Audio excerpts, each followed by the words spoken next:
ang ini-interview mo. Eh, ang show ko to. Okay. Senator, ano ba? Ang dami kong gustong tanungin pang iba. Kami sa Corina interviews, parang mauubusan ng elevator. Talaga nagsiksikan sa loob kahit na uso ang sakit. Ayan, ayaw magpaiwan. Negative kami sa antigen. Negative kami sa antigen. At saka yung ilaw nagmumukha akong horror. Ano ba yan? And we're here. So this is the added behind the scenes of our interview with Senator Raffy Tulfo in Corina Interviews. Ayan ang kanyang opisina. Oh, di ba? The opposite of poverty is justice, Nax. Oo nga naman. O meron pa siyang mga ganito from Ramon Magsaysay. I believe that he who has less in life should have more in law. Tama? O, ayun, o. Diba?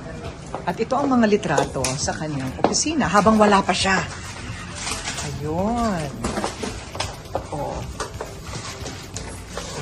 Ang ganda naman ng shot. Kamukha niya si Erwin dito. So this is how it looks. At ito ang aming lunch. And this is his office. Ganito ang opisina ng isang senador. Oh, ayan. Iba-ibang style. Pero sila, ito, para silang nasa gobyerno. Hello, Raffy people. And you'll be surprised kung ano ang hindi nyo napanood, right, Senator? Kung anong hindi nyo napanood sa TV, mapapanood nyo, right, Direk? Yeah. Dito sa ating added footage dito sa Corina Interviews Extra. Parang sumasalubong talaga siya. Alam mo, that's a good idea. Okay, ah. Para sa'yo. Wow. Hi, Senator. Lahat ba ng Senate office ganitong layout? Hindi naman. Ay, hindi. May Iba-iba malalaki, rin. may maliliit. Ako dahil bagito, maliit lang okay. Neophyte. Ganon ba yun? Yeah. So parang may senior, pagka medyo nagtagal-tagal ka, lumalaki na rin opisina mo. This used to be the office of Senator Tito Pangilinan. Ah, I see. He took over. You know, all the time that Mar was a senator, I never went to his office. Really? So I don't know what it looks like. Oh. Ganon ko hinihiwala yung siya sa akin. Kasi journalist tayo, no? So I never made an appearance. Uy, mahirap ang trabaho ng senador. Kailangan may konting massage. Yung dito lang sa office, hindi yung pupunta ka pa sa kung saan. Actually, hindi naman ganun kahirap ang trabaho ng senador. Totoo ba? Hindi naman. Mahirap kung hindi mo alam yung trabaho. Oo. Pero kung alam yung trabaho, alam mo yung ginagawa mo, hindi. Totoo? Yeah. Hindi ka naman bored, hindi ka naman bored. Hindi naman. Mahirap sa umpisa kasi tulad ko, bagito ako, neophyte, nangangapapa ako. Yun yung mahirap doon. Ayun. Pero once na I'll get the hang of it, maybe after a year or two, kahit nakapikit, kaya na natin. Presumed yan, presumed. Let's go inside. Thank you. Sige, Ashur, pwede na kayong umupo, alis na yung pare. Wow! Ang galing, ano? So pwede kayo maarawan. Ito kay Senator Lito, and then Pato. Oh, wow! Nice! So you can put a garden set here. Pwede. Diba? Pwede. Ganda ng view doon, no?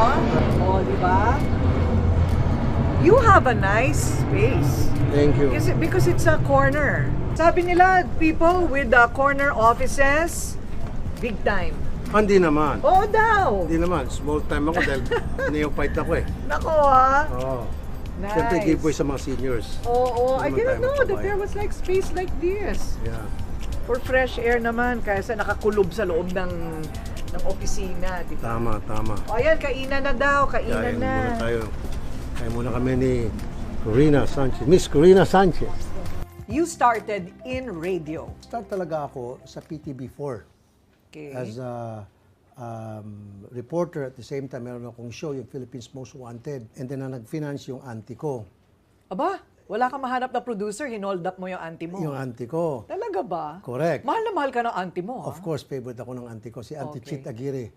Auntie Chit, Wow. Hi, salamat, Tita Chit. After that, kinuha ko ng DZXL.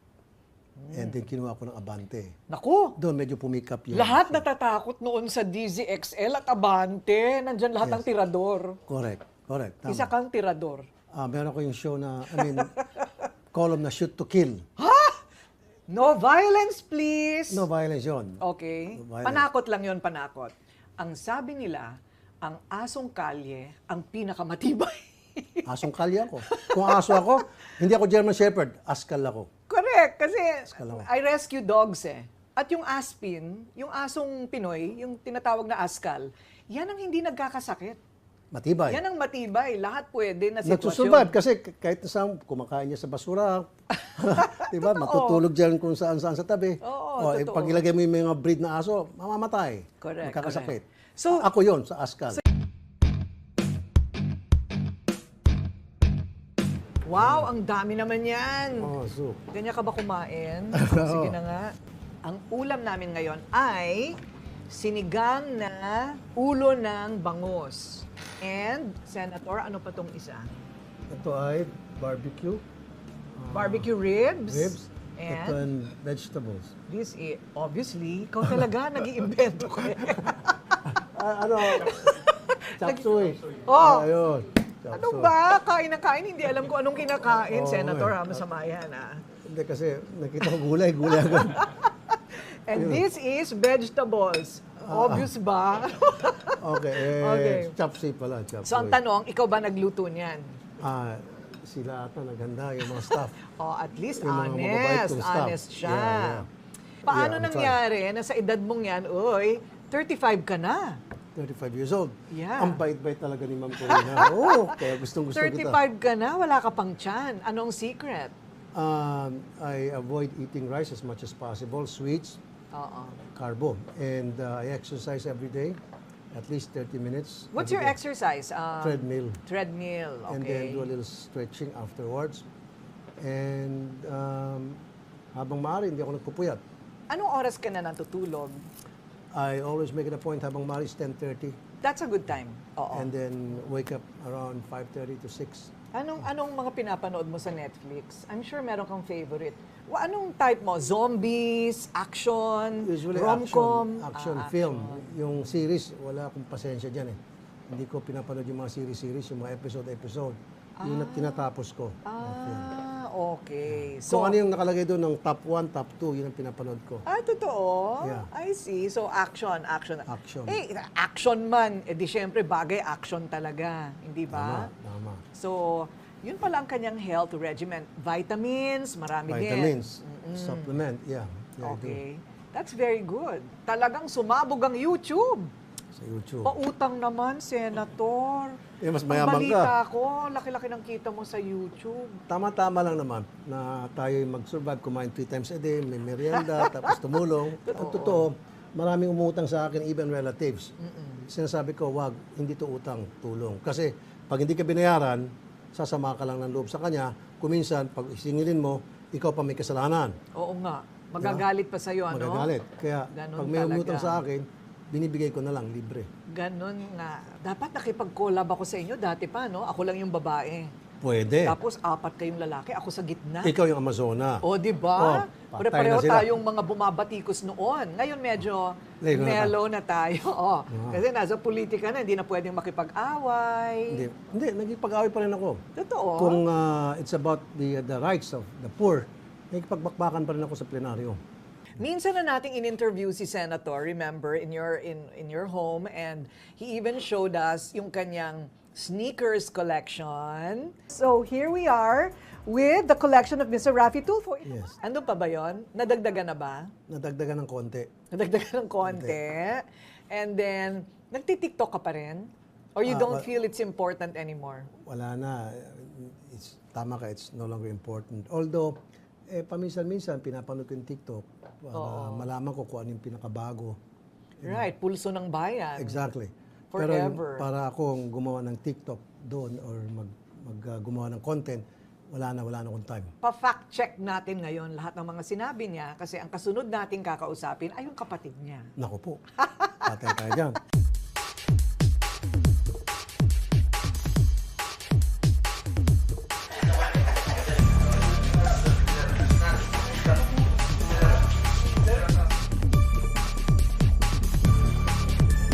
Wow, talagang totoong opisina na ito ng isang kalihim, Erwin. Huwag po kayong magagalit sa akin. Pwede pa ba kitang tawaging Erwin? Sure. Yan ang kilala kong Erwin. Yung talagang Naiinis pa nga ako sa'yo nun eh. Kasi sa'yo napupunta yung mga, yun talagang sabi nila panlalaki daw na mga coverage. Gustong-gusto ko talaga ng barilan, gustong-gusto ko yung mga bumabagsak na eroplano na yan. Tapos sasagutin sa akin, hindi panlalaki yan, Corina. Inis na inis ako na napunta na naman kay Erwin Tulfo. Do you remember your most unforgettable coverage? Yeah, yung sa Hulo. Sa TV Patrol ka pa noon I remember. Remember yung bishop na namatay, di ba? And then, so pumunta tayo, nag-cover tayo doon. Yung ABS. So, sumama din ako. Halos lahat ng media man nandoon. And then, yung paalis na, may isang eroplano, sabi ko din sa piloto, Kap, pwede ba ako sumabay sa inyo pabalik kasi kailangan ko dalhin ito para sa TV Patrol. And then, it was like around 2 p.m. Oh, sige, sabi, sama kami. Available pa naman, isang upuan. Sabi ko, good. Sabi ko, sige. So, interview lang, doon kami sa simbahan, ililibing na yung bishop na namatay. Eto ka, na-traffic. Hindi ako nakahabol. Sabi ko, patay, tumatawag na ako sa desk. Sabi nung desk, siguraduhin mo na makarating na Zamboanga. Kasi wala pa tayong mga fly-away noon. Tinatakbo natin sa Zamboanga. Wala pang nun, online. Wala pang ganon. Sabi ko, siguraduhin mo lang. Sabi ko, oh my goodness, eto na. Ang pumalit pala sa akin, yung isang bishop na pauwi na Manila at saka yung assistant niya. Kasi hindi ka umabot. Exactly. So iba yung umabot ako, pero nakalipad na. Guess what? Pag nakalipad gano'n, biglang umatras yung aeroplanong gano'n. And then, nag-banking. And sumabog. Napaluhod ako sa tower. Nakita mo yung buong yon? Umakyat ng gano'n aeroplano Sabi ko, sayang. Tapos pag-akyat gano'n, kausap ko yung desk. Sabi ko, nakalipad na, walang magagawa. Tapos mamaya, sabi ko, uy, tignan mo yung aeroplano mo, umaatras. Then nahulog siyang gano'n. Patay silang lahat, 6 sila, 6. At dapat ikaw yung nakasakay doon. Yung inupuan ng bishop. So what do you think is the message? Meron bang learning, meron ka bang parang epiphany, second life? Siguro merong may mission pa. There's something, di ba? There's something. Ayun na nga yung mission. There's life after ABS-CBN. Oo, ayun na nga yung mission. Talagang mga macho babies na kayo. Yeah, yung disiplina na we have to undergo. You know, pag nagkamali ka, pingot dito, kurot doon. So, kasi uso pa dati yon. Exactly. And then makulit ka kasi. And then sa sobrang dami. And then my mom would say na pag medyo sobrang na makulit talaga, sobrang maingay. So pinagdarasal na kunin mo na itong anak ko na ito kasi kaysa maging luko-luko, makulong. Yun yung parang signal na you stop kasi she's already praying. Please, pag tulog niyo mamayang gabi, huwag mo nang gisingin. What? So you get scared, di ba? You get scared. Wow. Kaya nangyayari dyan, di ka na matutulog. Mag-review ka, gumawa ka ng assignment mo hanggang 4 a.m. So the following day sa school, inaantok ka. Instead of saying, protektahan mo siya, ilayo mo sa mga panganib. Baligtad sa amin. Yeah, that's why you toughen up. I mean, kailangan huwag kang matakot, etc. 7 lalaki? Ilan ba kayong magkakapatid? 10. 3 babae. 7 boys. 3 girls. 3 girls.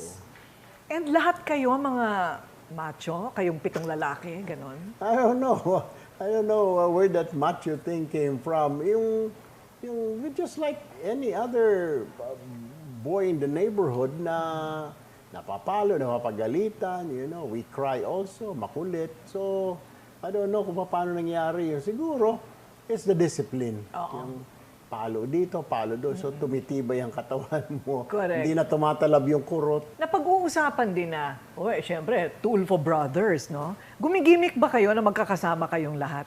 There was a time, I think, when I was new at ABS, we go, nagkakita-kita kami sa KTV. Oh, dito ka pala. Oh, si Kuya mo, nandun sa kabilang room. KTV, karaoke, ganon. So, nagkikita-kita kami, yes.